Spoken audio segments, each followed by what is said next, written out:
want Redbull. I can't say no to Redbull, but they were so hard to work with. They were so demanding. They were so unreasonable. They wanted things that were just not even possible.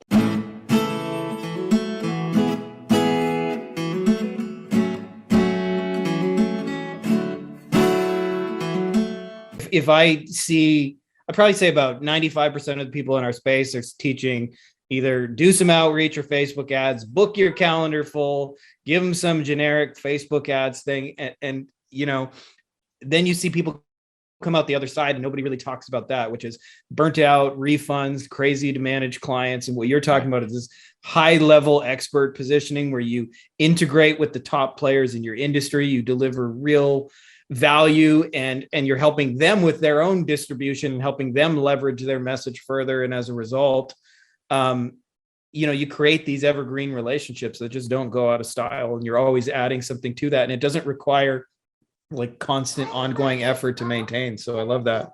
And these are great clients. If they're not cool to work with, I don't care how much money they have. I don't want to do that. So we had Redbull as a client for a few years. And what agency would not want to have Redbull as a client, right? And I was thinking as a younger agency owner, yeah, I want Redbull. I can't say no to Redbull, but they were so hard to work with. They were so demanding. They were so unreasonable.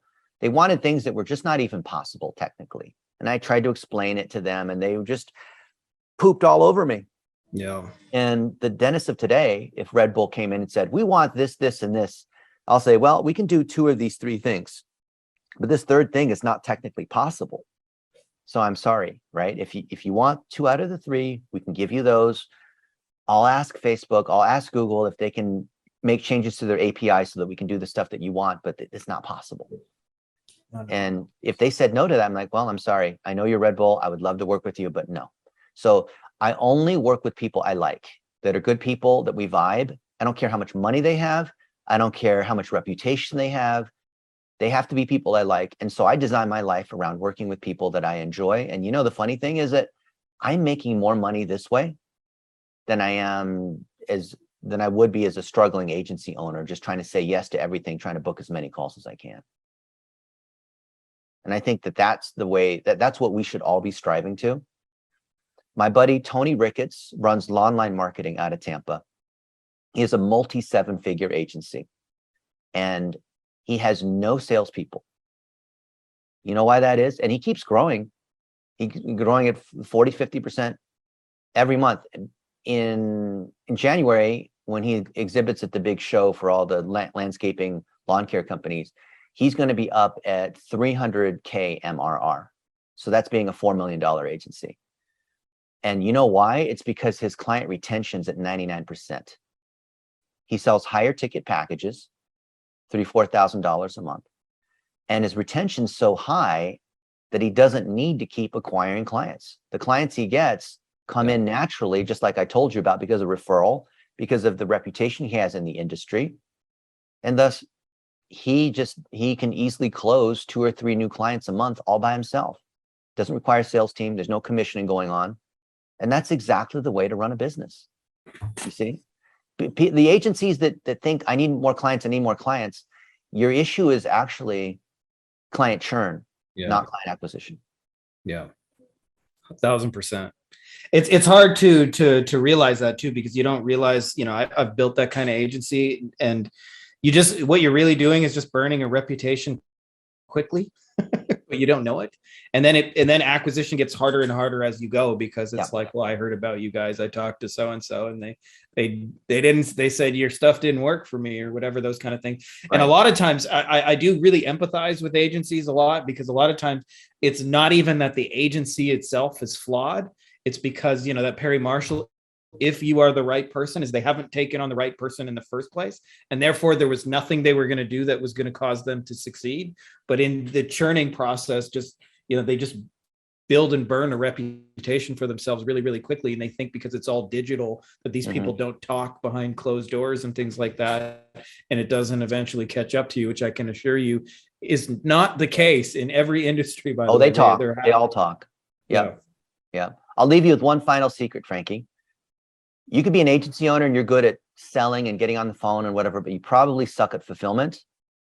I have a list of the white label fulfillment partners that I trust, that I've sent a ton of clients through so that we don't have to worry about actually doing the Facebook ads or the Google ads or the SEO.